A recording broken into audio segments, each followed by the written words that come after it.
So today we are going to start with the new chapter of class 12, biomolecules. ठीक है, तो biomolecules में basically हमको क्या पढ़ना है, एक लिविंग सेल के बारे में। मतलब अगर बायोमोलिक्यूल्स की बात हो रही है तो bio is related to living molecules. तो लिविंग मॉलिक्यूल्स में मोस्ट इम्पॉर्टेंट मॉलिक्यूल्स कुछ बता पाओगे, कुछ आइडिया की मतलब क्या पढ़ने जा रहे हैं हम, क्या होना चाहिए इस चैप्टर में? नॉट एग्जैक्टली सेल तो फिर हम लोग बायोलॉजी ही पढ़ लेते हैं, तो यहाँ पे बायोलॉजी तो बिल्कुल नहीं पढ़ रहे हैं हम लोग, केमिस्ट्री बिल्कुल। लिविंग सेल्स में रिलेटेड मॉलिक्यूल्स के बारे में एग्जैक्टली हम पढ़ने वाले हैं। तो मॉलिक्यूल्स में क्या क्या पढ़ने वाले हैं हम लोग, जो डे टू डे लाइफ में अपने खाने के साथ लेते हैं उनके बारे में कुछ पढ़ने वाले हैं। जैसे कि हम पढ़ने वाले हैं कार्बोहाइड्रेट के बारे में, प्रोटीन के बारे में,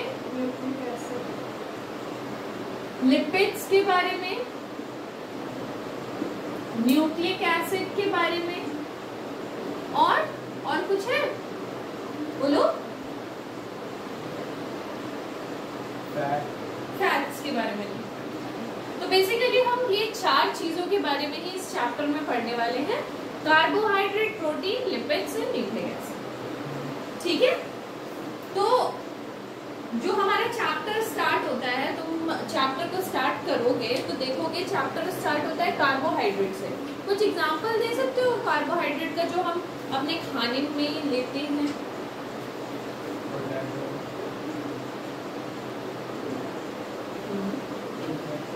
ओके, रोटी, सब्जी, दाल, चावल जो भी लेते हैं सब में कार्बोहाइड्रेट है। तो मोस्ट मतलब जितना हम खाना लेते हैं और खाने में ज्यादातर चीज कार्बोहाइड्रेट ही लेते हैं, तो स्टार्ट भी हम इसी से करते हैं। ठीक है, जो टॉपिक है दैट इज कार्बोहाइड्रेट। तो एग्जैक्टली ना हम लोग बिल्कुल सेल के बारे में अभी नहीं पढ़ने वाले हैं, हम लोग केमिस्ट्री में क्या पढ़ने वाले, मॉलिक्यूल्स के बारे में, जो वो मॉलिक्यूल्स जो कि लिविंग सेल में इस्तेमाल होते हैं और जरूरी चीजें हैं। ठीक है, तो चलो स्टार्ट विद कार्बोहाइड्रेट।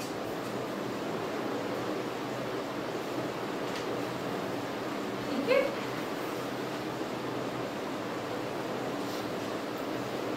तो our topic is carbohydrate.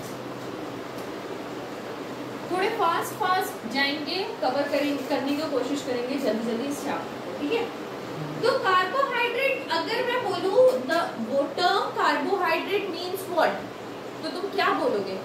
What you mean by carbohydrates?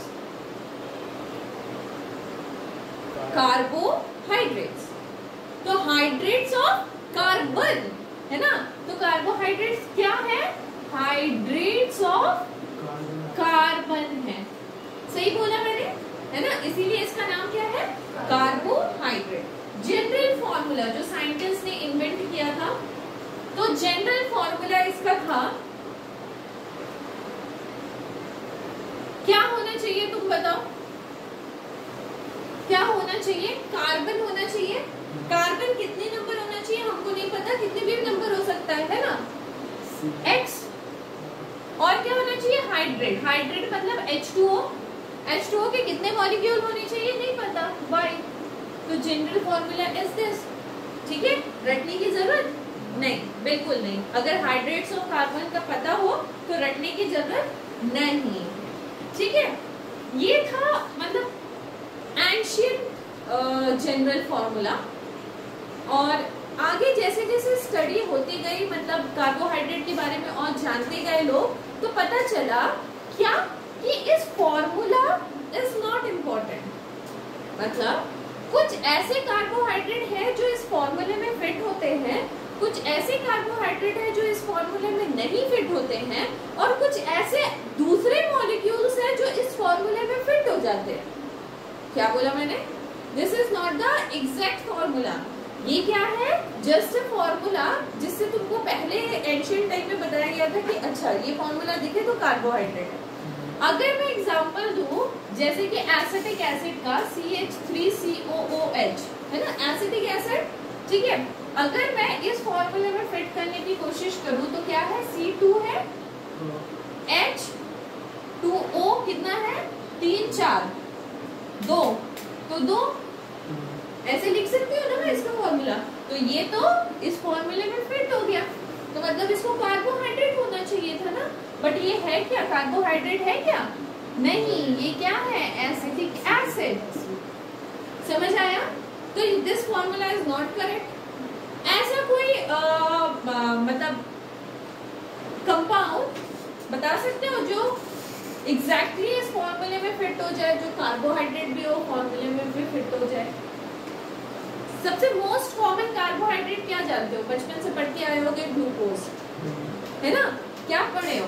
Glucose का फॉर्मूला क्या होता है? C6H12O6, है ना? C कितना है? 6, H2O कितना है? 6, फॉर्मूले में फिट हो गया। और ये कार्बोहाइड्रेट भी है ना? कार्बोहाइड्रेट भी है। Very good. तो कार्बोहाइड्रेट भी कार्बोहाइड्रेट के फॉर्मूले में फिट हो रहा है, बट एसिटिक एसिड भी कार्बोहाइड्रेट के फॉर्मूले में फिट हो रहा है। और एक रेमिनोज बोल के कंपाउंड होता है जो कि कार्बोहाइड्रेट होता है। फॉर्मूला देखो, C6H12O5, दैट इज रेमिनोज। ठीक है, अब इसको फॉर्मूले में फिट कर लो, क्या फिट होगा? HO5 है, फिट होगा? नहीं होगा, बट ये कार्बोहाइड्रेट है। तो मतलब हमको ये समझ आया कि ये एंशियंट टाइम का जनरल फॉर्मूला था। अब जैसे जैसे डिस्कवरी होती गई हम इस फॉर्मूले को ओबे नहीं करते। बट अगर क्वेश्चन में आए कि what is the general formula of carbohydrate, हम यही लिखेंगे। ठीक है, ठीक है। तो अभी का मतलब डेफिनेशन क्या हो गया? चलो अभी का डेफिनेशन लिख ले। कहाँ लिखे हम? जगह नहीं है, नोट करना है, कुछ करना है तो कर लो, नहीं तो फिर हम डेफिनेशन लिखें।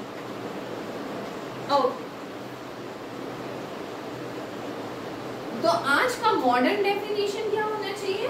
मॉडर्न डेफिनेशन के अनुसार ये कहा जाता है कि ऑप्टिकली एक्टिव पॉलीहाइड्रोक्सी एल्डिहाइड और polyhydroxy ketones or the compound which can be hydrolyzed to them। पता नहीं समझ आएगा कि नहीं समझ आएगा। ऑप्टिकली एक्टिव पॉलीहाइड्रोक्सी एल्डिहाइड और पॉलीहाइड्रोक्सी कीटोन और the compound which can be hydrolysed to them. मतलब क्या है डेफिनेशन वाइज, थोड़ा सा ध्यान दो। डेफिनेशन ये कहता है, किसका डेफिनेशन? कार्बोहाइड्रेट का डेफिनेशन ये कहता है कि उसको मस्ट ऑप्टिकली एक्टिव तो होना ही पड़ेगा। ठीक है, ऑप्टिकली एक्टिव होना चाहिए, साथ साथ में पॉलीहाइड्रोक्सी एल्डिहाइड या पॉलीहाइड्रोक्सी कीटोन होना चाहिए। क्या होना चाहिए? पॉलीहाइड्रोक्सी। पहले पॉलीहाइड्रोक्सी का मतलब समझो। Poly means many, hydroxy means OH, many OH group, एक से ज्यादा OH ग्रुप भी होना चाहिए। और एल्डिहाइड या कीटोन में से कुछ भी हो चलेगा, साथ साथ में ऑप्टिकली एक्टिव भी होना चाहिए। और ऐसा भी हो सकता है कि कोई ऐसा कंपाउंड हो जो हाइड्रोलाइज होके ऐसा कुछ रिजल्ट दे दे, मतलब ऑप्टिकली एक्टिव पॉलीहाइड्रोक्सी एल्डिहाइड दे दे या ऑप्टिकली एक्टिव पॉलीहाइड्रोक्सी कीटोन दे दे। क्या, कैसे होके? कोई भी कंपाउंड हाइड्रोलाइज होके अगर ऐसा कुछ रिजल्ट दे दे तो उसको भी हम कार्बोहाइड्रेट बोलेंगे। समझ आया क्या मैं समझा पाई? पक्का। डेफिनेशन आज का मॉडर्न डेफिनेशन इज दिस। ठीक है, हो गया रोशन?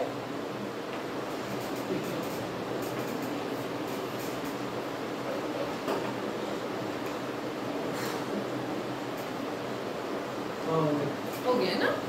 चल अब हम क्लासिफिकेशन कर लेते हैं किसका? कार्बोहाइड्रेट्स का। ठीक है, मिटा ले। तो कार्बोहाइड्रेट मतलब समझ आया, कार्बोहाइड्रेट क्या होता है, hydrates of carbon.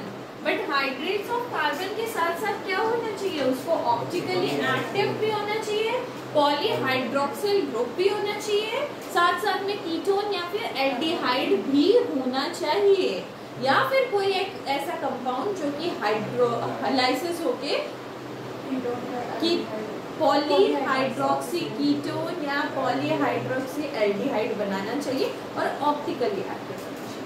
Right, done, ठीक है। अब हमने कर लिया क्या, क्लासिफिकेशन ऑफ कार्बोहाइड्रेट, ठीक है।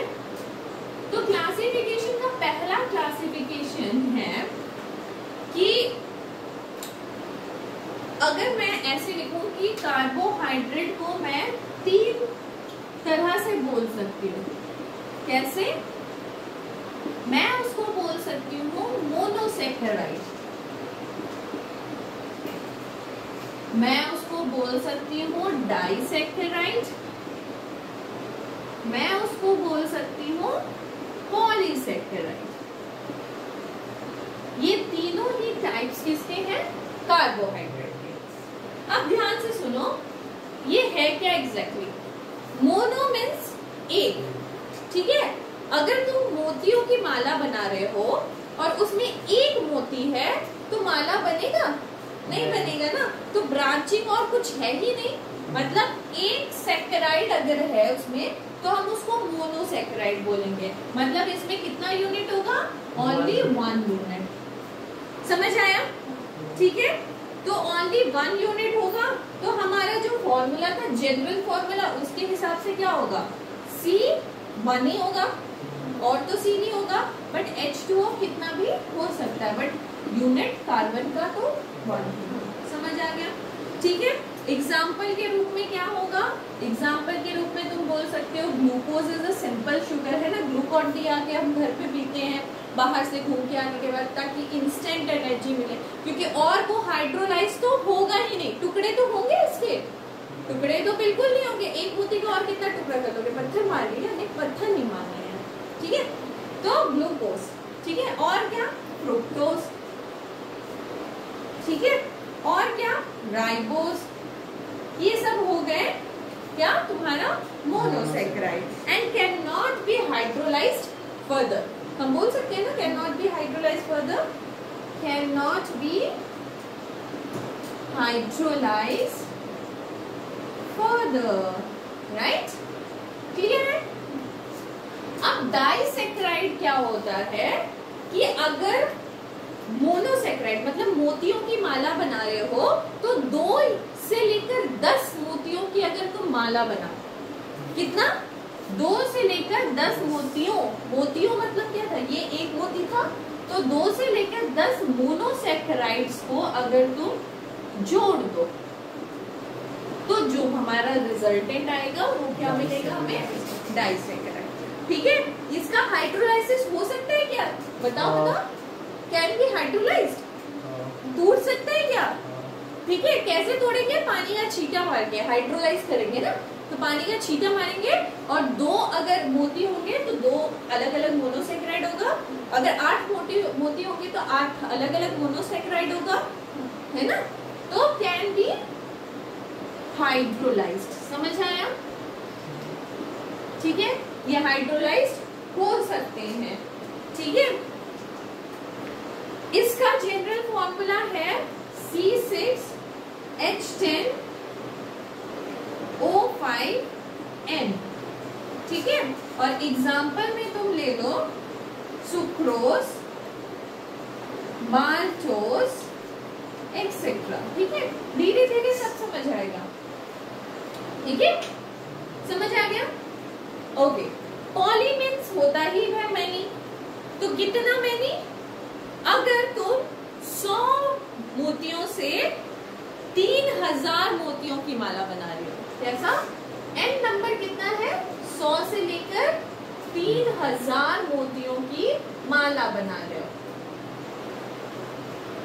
ठीक है, तो हम उसको क्या बोल देंगे, पॉलीसैकेराइड से, ठीक है। कैन बी हाइड्रोलाइज्ड, बिल्कुल पानी के छींटे मारेंगे तो टुकड़े टुकड़े हो जाएंगे। हाइड्रोलाइज्ड। ठीक है, जनरल फॉर्मूला क्या होगा? वही, क्योंकि देखो यही तो टुकड़े टुकड़े हो रहे हैं ना, मोनोसेक्राइड ही तो टूट रहे हैं, तो मोनोसेक्राइड के ही अगर टुकड़े टुकड़े हो रहे हैं तो इसी यही n नंबर होंगे और वो हाइड्रोलाइज्ड हो जाएंगे। एग्जाम्पल के रूप में बड़ा बड़ा जो कार्बोहाइड्रेट होता है, जैसे कि फॉर एग्जाम्पल स्टार्च वगैरह, जो किसमें पाया जाता है? पोटैटो में, जो तुमने एग्जाम्पल दिया था। सेलुलोज वगैरह जो प्लांट में पाए जाते हैं, है ना, और भी बड़े बड़े बहुत सारे कार्बोहाइड्रेट है। ठीक है, तो समझ आया पहला बेसिस ऑफ क्लासिफिकेशन। पहला बेसिस ऑफ क्लासिफिकेशन क्या है? Monosaccharide, disaccharide and polysaccharide. Clear?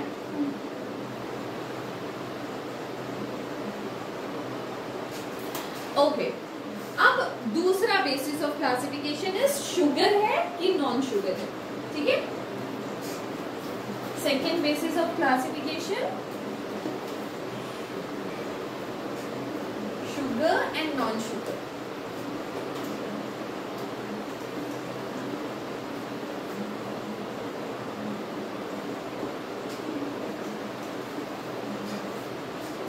ठीक है, अब शुगर हम किसको बोलते हैं? जो मीठी लगती है जो चीज, है ना, तो जो स्वीट होगी उसको हम क्या बोल देंगे? शुगर।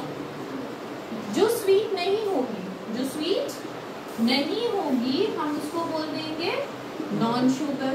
तो कौन सी स्वीट होती है, कौन सी नहीं स्वीट होती है? ग्लूकोज तो खा के देखते हैं ना, मीठा होता है क्या?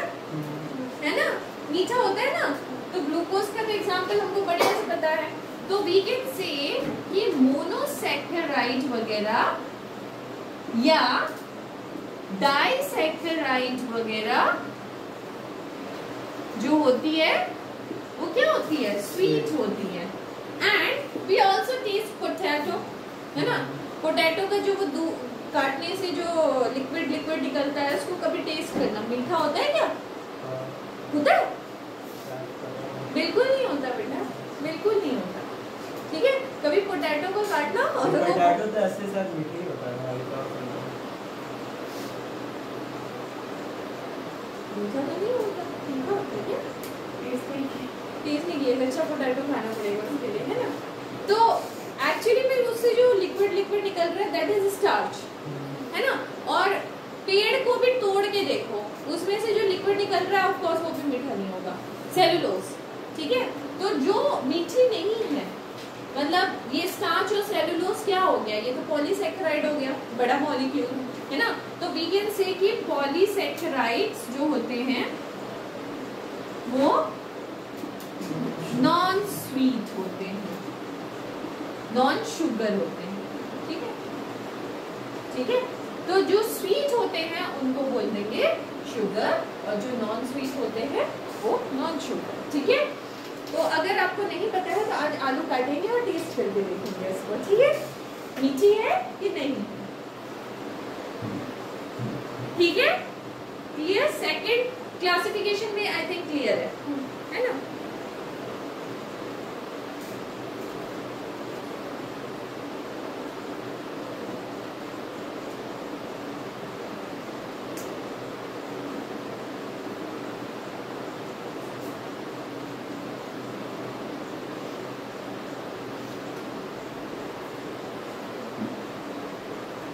Next basis of, this is the second basis. अब हम करने वाले हैं third basis of classification, that is reducing sugar and non reducing sugar. नाम तो सुना होगा, है ना, शाहरुख खान का भी, reducing and non reducing. Reducing and non reducing sugar, नाम सुना है क्या इसका? Reducing and non reducing sugar, ना ना ना कि ना, यस, कहीं कहीं सुना होगा, शायद सुना सुना थोड़ा बहुत लगेगा। फेलिंग टेस्ट सुना है? Fehling reagent test, Benedict test, Tollens test, तो आपके एक्चुअली हो क्या रहा है ना, आप लोगों के साथ थोड़ी सी नाइंसाफी हो रही है अकॉर्डिंग टू स्कूल, क्योंकि आपके फर्स्ट टर्म में जैसे बायोमोलिक्यूल में जंप करवा दिया है ना, जिसकी वजह से आपको ये सब टेस्ट पता ही नहीं है क्या टेस्ट। ठीक है, तो आप चैप्टर सीक्वेंस में पढ़ोगे ना तो आपको ये सब टेस्ट मिलेंगे। ठीक है, तो क्या क्या मैंने बोला फेलिंग टेस्ट, फ्लॉरेंस टेस्ट और बेनेडिक्ट टेस्ट। ठीक है, ये 3 तरह के टेस्ट होते हैं जो कार्बोहाइड्रेट इन तीनों टेस्ट में रिड्यूस्ड करा दे, इन तीनों टेस्ट को क्या करा दे, रिड्यूस करा दे, वो रिड्यूसिंग शुगर होता है। ठीक है, थोड़ा सा शायद समझने में दिक्कत हो क्योंकि टेस्ट का आइडिया नहीं है, बट इतना क्वेश्चन यहाँ से जो बनेगा, यहाँ से बायोमोलिक्यूल से ये क्वेश्चन नहीं बनेगा कि फेलिंग टेस्ट बताइए क्या है या बेनेडिक्ट टेस्ट क्या है, ये नहीं बताइए, बट आपको बताइए कि रिड्यूसिंग शुगर क्या होता है। तो रिड्यूसिंग शुगर क्या होता है, जो इन टेस्ट को रिड्यूस कर देता है, उसको बोलते हैं रिड्यूसिंग शुगर, राइट। ठीक है, ऑल मोनोसैकेराइड्स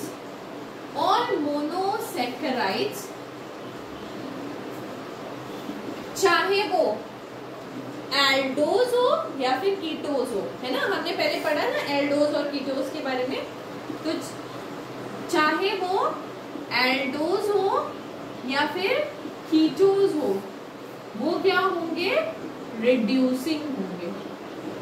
ठीक है, क्या होंगे, रिड्यूसिंग शुगर होंगे। ठीक है,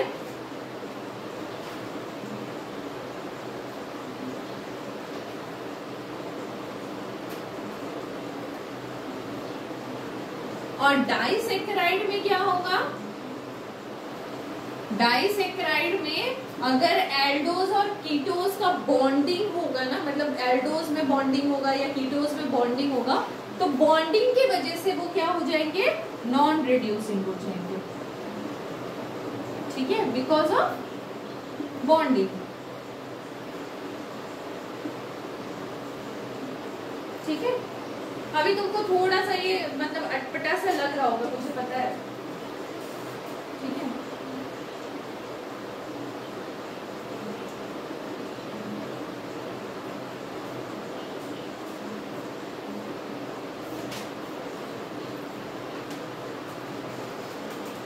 रिड्यूसिंग शुगर मतलब यही सोचना, रिड्यूस हो जाना।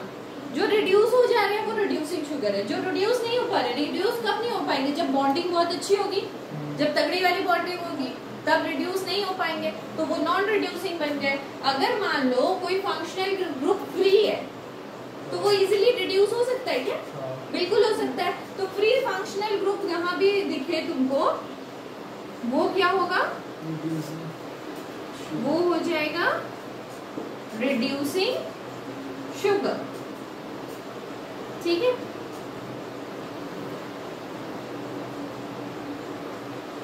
ठीक है, अब हम धीरे धीरे घुसेंगे किसमें, मोनोसैकेराइड में।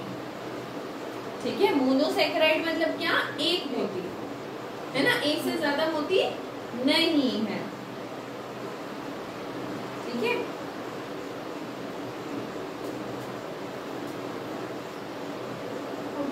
ठीक है, अब देखो ये जो अटपटा सा लग रहा था ना, ये थोड़ा थोड़ा तो सुलझेगा। और yes yes yes, and the fourth classification is like कि मोनोसैकेराइड कैसा है। फोर्थ क्लासिफिकेशन क्या है कि मोनोसैकेराइड कैसा है। मोनोसैकेराइड अगर तुम्हारा एल्डिहाइड ग्रुप होगा, अगर मोनोसैकेराइड में एल्डिहाइड ग्रुप होगा तो हम उसको बोलेंगे एल्डोज, एल्डोजिस। अगर कीटोन ग्रुप होगा तो हम इसको बोलेंगे कीटोसिस। ठीक है, ठीक है, तो मैंने क्या बोला, मोनोसैकेराइड इज छोटी सी मोती। ठीक है, अब मोनोसैकेराइड में मान लो कार्बन यहाँ पे मैं क्या दिखा रही हूँ, एक चार्ट बना दूं। कार्बन एटम कितने हैं, ठीक है, उसको जनरल टर्म में क्या कहेंगे,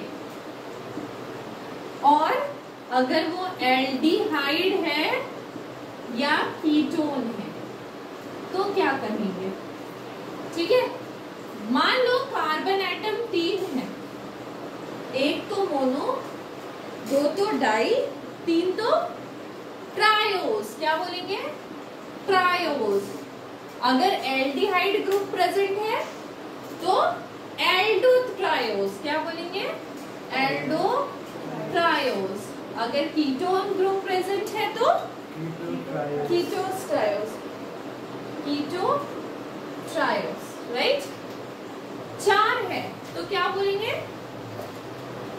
टेट्रोस, टेट्रोस।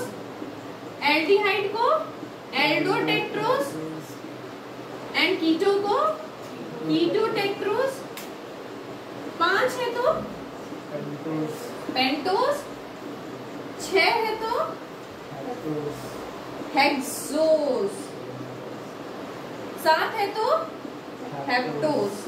और ये वाला भी लिख लोगे अपने से, ठीक है। तो बेसिकली हमको क्लासिफिकेशन में इतने ही 4 टाइप ऑफ क्लासिफिकेशन होते हैं, ठीक है। इसको फील कर लेना अपने से।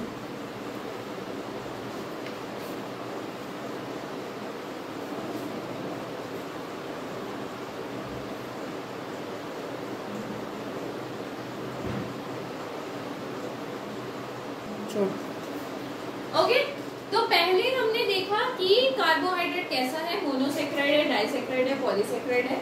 उसके बाद हमने क्या देखा, कार्बोहाइड्रेट जो है वो शुगर है या नॉन शुगर है। तीसरा हमने देखा रिड्यूसिंग है कि नॉन रिड्यूसिंग है। चौथा हमने देखा कि मोनोसेक्राइड एल्डिहाइड है कि कीटोन है।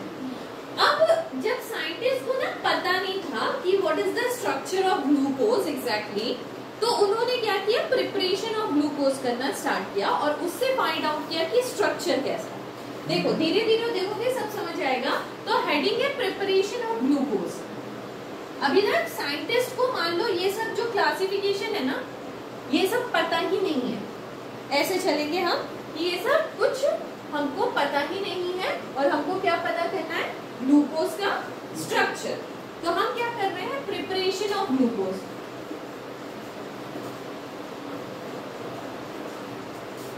ठीक है, प्रिपरेशन ऑफ ग्लूकोज में हमको ये तो पता है सुक्रोज जो है वो ग्लूकोज से बना है, इतना तो पता है। तो हमने क्या किया, एक सुक्रोज लिया। तो फ्रॉम प्रिपरेशन कैसे करेंगे, फ्रॉम सुक्रोज से। सुक्रोज का कॉमन नेम, सुक्रोज का कॉमन नेम शुगर केन, गन्ना जो खाते हैं, ठीक है, शुगर केन, गन्ना, ठीक है, जो हम लोग खाते हैं। फॉर्मूला क्या होता है सुक्रोज का, एक मॉलिक्यूल से तो पक्का पक्का नहीं बना है। अगर पक्का पक्का एक मॉलिक्यूल से बना होता तो ग्लूकोज होता, तो सुक्रोज नहीं होता। तो ग्लूकोज को डबल कर दो, है ना, तो क्या फॉर्मूला हो जाएगा, C12H24 22 है ना, O12। अब हमने क्या किया, इसमें पानी के छींटे मारे, है ना, यही करते हैं ना, मोतियों की माला को तोड़ना है तो हाइड्रोलाइसिस करना है, पानी के छींटे। ठीक है, मैंने हाइड्रोलाइसिस किया, कितने वाटर से किया, जितने भी number n number of molecule of water से किया। ठीक है, अब जब हाइड्रोलाइसिस होगा तो हमको पता है मोतियां टूट जाएंगी, तो तोड़ दो मोतियों को, तो टूट के क्या बनेंगे, C6H12O6 एंड C6H12O6, राइट। ठीक है, तो हमको इसमें थोड़ा सा एक चीज ध्यान रखना है, क्या, कि ये जो दोनों क्या है, ये दोनों ग्लूकोज है, glucose and you can say ये फ्रुक्टोज है। ठीक है, तो ग्लूकोज और फ्रुक्टोज कंबाइन होता है तो क्या बनता है, सुक्रोज बनता है। ठीक है, तो कंबाइन कैसे होता है, कंबाइन होता है एन ग्लाइकोसाइडिक लिंकेज से। कैसे, एन ग्लाइकोसाइडिक लिंकेज। ये सारा स्ट्रक्चर ना हम नेक्स्ट डे समझाएंगे, एक ही दिन में सब डाल देंगे तो कुछ नहीं समझ आएगा। ठीक है, तो ये दोनों आपस में कैसे जुड़े रहते हैं? एन ग्लाइकोसाइडिक लिंकेज से ऐसे बॉन्डिंग रहती है। अब बॉन्डिंग को तोड़ना है तो मुझे क्या किया, पानी के छींटे मारे और ये बॉन्डिंग टूट गया। ठीक है, हाइड्रोलाइसिस हो गया और अलग अलग बढ़ गया। ठीक है, राइट, ओके। दूसरा हम कर सकते हैं क्या, फ्रॉम स्टार्च। किससे? स्टार्च से। अब स्टार्च क्या है जल्दी से बताओ? Monosaccharide, disaccharide, polysaccharide? पॉलीसेक्राइड है ये, एक पॉलीसेक्राइड है। अब पॉलीसेक्राइड में तो बहुत सारा पानी छींटना पड़ेगा क्योंकि क्या है, उसके n नंबर्स ऑफ मोनोसेक्राइड निकलने हैं। ठीक है, तो हमारा स्टार्च का फॉर्मूला होता है C12H10O5, C12H10O5। ठीक है, ये भी बैठ नहीं रहा है फॉर्मूले में, देखो जनरल फॉर्मूले में। ठीक है, और इसमें हमने क्या किया, n नंबर ऑफ वाटर छिड़का। ठीक है, तो क्या होगा, टुकड़े टुकड़े बट जाएंगे और टुकड़े टुकड़े किसके निकलेंगे? आपको ग्लूकोज के निकलेंगे ना, मोनोसेक्राइड के निकलेंगे ना। तो n number of C6H12O6, right. तो इस तरह से ग्लूकोज का भी फॉर्मेशन हो गया। ठीक है, अब देखो साइंटिस्ट को मैंने क्या बोला, स्ट्रक्चर का पता नहीं, ग्लूकोज का स्ट्रक्चर कैसा है। बट जब ऐसे टुकड़े टुकड़े में बट रहा था, जब उन्होंने डाइसेक्राइड लिया तो भी ऐसा बटा, पॉलीसेक्राइड लिया तो भी n नंबर्स में बढ़ गया। मतलब उनको क्या समझ आया, ये कोई एल्डोहेक्सोस स्ट्रक्चर है। क्या है? एल्डोहेक्सोस स्ट्रक्चर। हेक्सो है ना, समथिंग हेक्सीन है ना, तो एल्डोहेक्सोस स्ट्रक्चर का पता है चला, क्योंकि 6 कार्बन है, देखो 6 नंबर ऑफ कार्बन, तो हेक्सोस। ठीक है, तो उनको क्या पता चला कि भैया ये जो ग्लूकोज है ना, कुछ तो ऐसा है जिसमें 6 कार्बन है। ठीक है, अब ये 6 कार्बन सिचुएटेड कैसे हैं उसका पता लगाना है, किसके साथ किसकी बॉन्डिंग है उसका भी पता लगाना है। तो ठीक है, अब ये फाइनली कंफर्म हुआ कि 6 कार्बन है, राइट। हो गया। अब देखो ये जो एल्डोहेक्सोस का स्ट्रक्चर उठा के फिर उनको क्या करना है, स्ट्रक्चर का पता करना है कि ये अरेंज्ड कैसे हैं। 6 कार्बन के हैं, इतना कंफर्म हो गया। चलो, तो अरेंजमेंट पता करना है। अब जो बता रही हो ना, वो पेपर का क्वेश्चन है, बोर्ड में आ जाएगा और 101% आएगा। मतलब 100 और 1% मतलब समझते हो, तो बिल्कुल आ जाएगा, ऐसे पढ़ना है इसको। ठीक है, तो उन्होंने क्या किया, उसी ग्लूकोज को उठाया जो निकला हुआ था। ठीक है, क्या निकला हुआ था,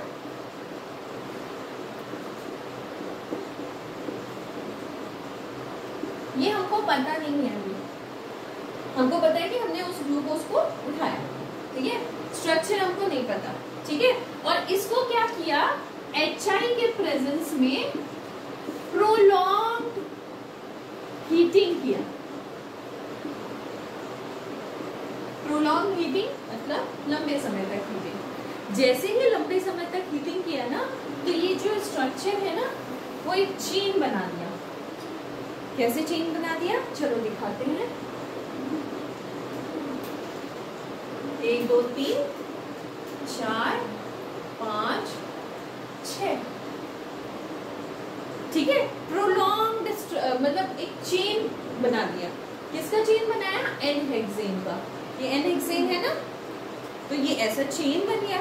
तो हमको क्या समझ आया कि इसमें जो ग्लूकोज का स्ट्रक्चर है ना, उसमें ब्रांचिंग नहीं है। क्या है, ब्रांचिंग नहीं है, क्योंकि ये एन हेक्सेन है ना। तो एन हेक्सेन है, तो हमको ये समझ आया कि भैया ग्लूकोज के स्ट्रक्चर में ब्रांचिंग तो पक्का पक्का नहीं है। तो ब्रांचिंग नहीं है, तो अब बताइए कैसे अरेंज, क्या कैसे अरेंज है ना। तो क्या कैसे अरेंज है, उसके लिए फिर से ग्लूकोज के स्ट्रक्चर को क्या किया गया, NH4OH के प्रेजेंस में, ये अगर तुम प्रीवियस मतलब एल्डिहाइड एंड कीटोन वाला अगर चैप्टर पढ़े हो अच्छे से तो याद होगा। ये क्या है? Hydroxy amine, hydroxy amine. ठीक है, अगर इसके प्रेजेंस में हीट किया तो क्या मिलेगा तुमको?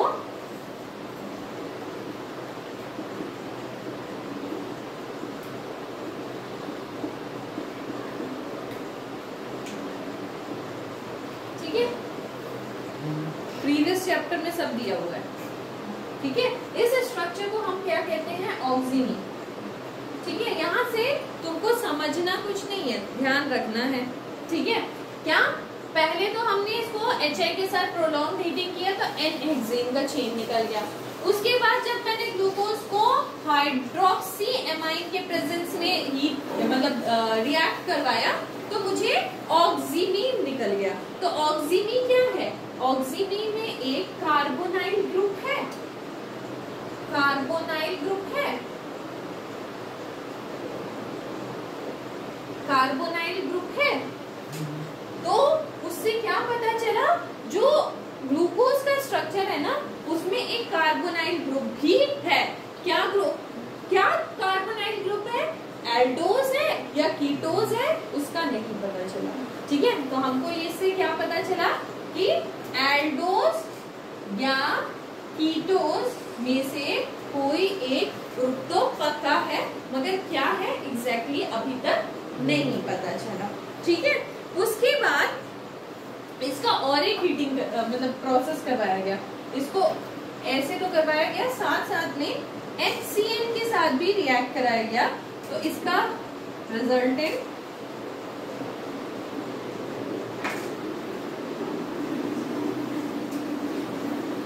ये नेक्स्ट क्लास में सारा एक्सप्लेन होगा, फिलहाल के लिए अभी इतना समझ लो।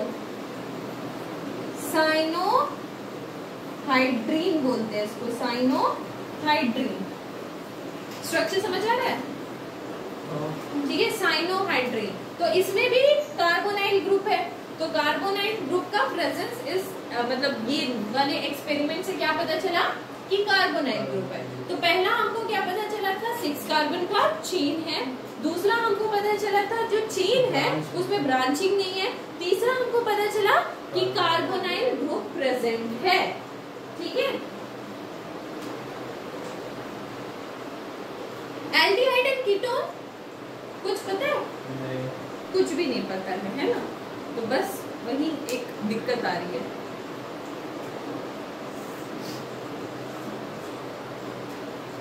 चैप्टर थोड़ा आगे पीछे होने से ये थोड़ी सी दिक्कत तो सामना करना पड़ेगा।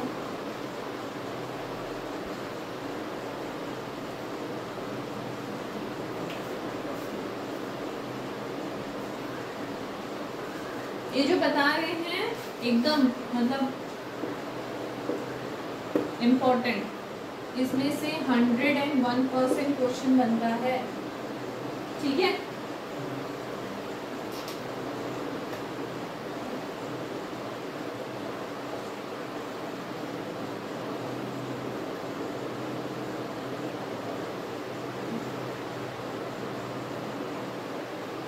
ठीक है।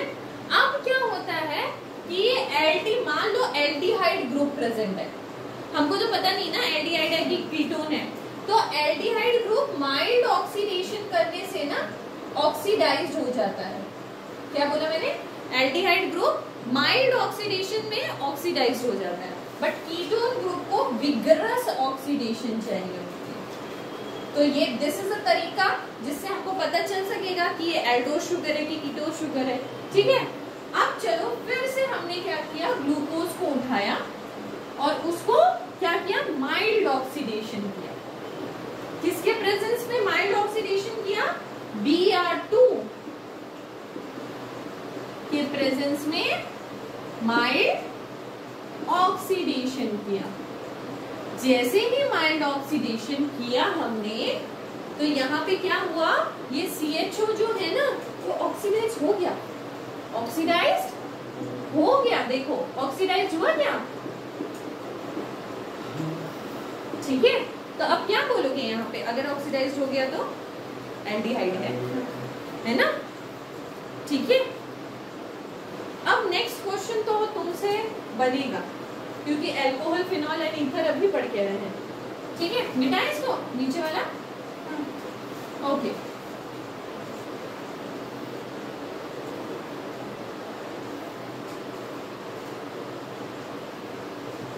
ठीक है। नेक्स्ट, ग्लूकोज को in the presence of acetic anhydride, ठीक है, के प्रेजेंस में रिएक्ट करा दिया।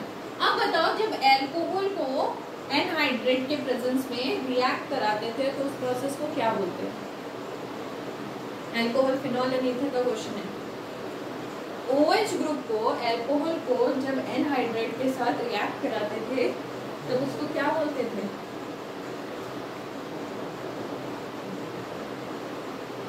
OH ग्रुप बीच में से टूटेगा, है ना, याद आ रहा है? और क्या होगा, उधर का भी एनहाइड्रेस का भी टूटेगा और दोनों जॉइंट हो जाएगा। ये O के बाद कचरा साफ हो जाएगा। थोड़ा मेथड याद आ रहा है? ईस्टरिफिकेशन, क्या बोलते थे? ईस्टरिफिकेशन। जैसे ही हमने क्या किया, एसिडिक एनहाइड्रेट के साथ रिएक्ट कराया तो क्या हुआ? CHO, C double bond O, CH3, ऐसे ही प्रोडक्ट बनता है ना, देखो, है ना, है ना? तो ये इसके कितने मॉलिक्यूल? 4 molecule, CH2OC। ठीक है, what is this? Gluconic acid. ठीक है, ठीक है। इससे क्या कंफर्म हुआ, तुम बताओ तो? इससे क्या कंफर्म होगा? माइल्ड ऑक्सीडेशन से एल्डिहाइड समझ आया। और इससे क्या कंफर्म हुआ? जब अल्कोहल का एनहाइड्रेट के साथ रिएक्शन करते हैं तो ईस्टरिफिकेशन हो जाता है।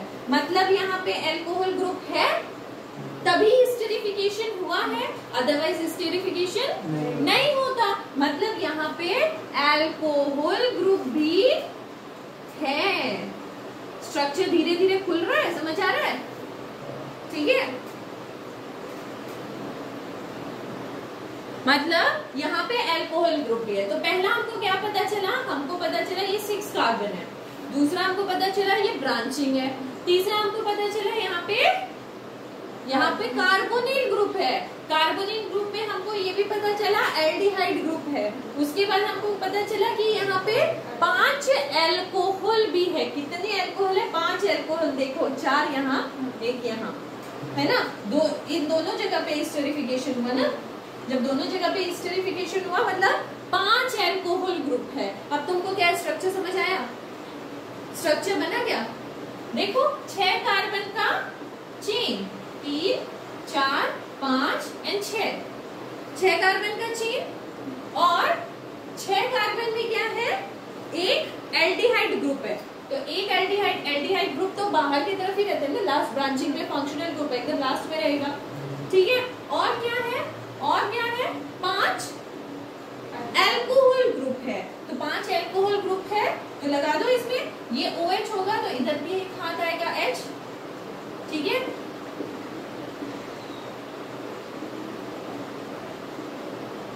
अच्छा ऐसे मत बनाओ अभी तक, ऐसे बनाओगे फिर कंफ्यूज कर जाओगे।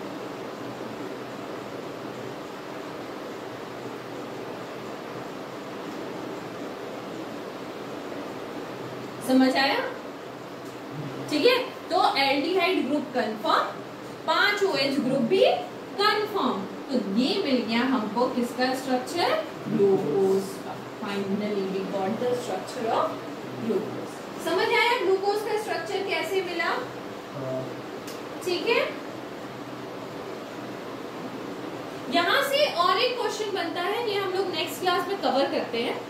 ठीक है, और इसके क्वेश्चंस भी नेक्स्ट क्लास में कवर करते हैं। तो यहाँ तक थोड़ा थोड़ा पढ़ के आना ताकि क्वेश्चन के आंसर दे सको। ठीक है, तो आज के लिए बस इतना ही।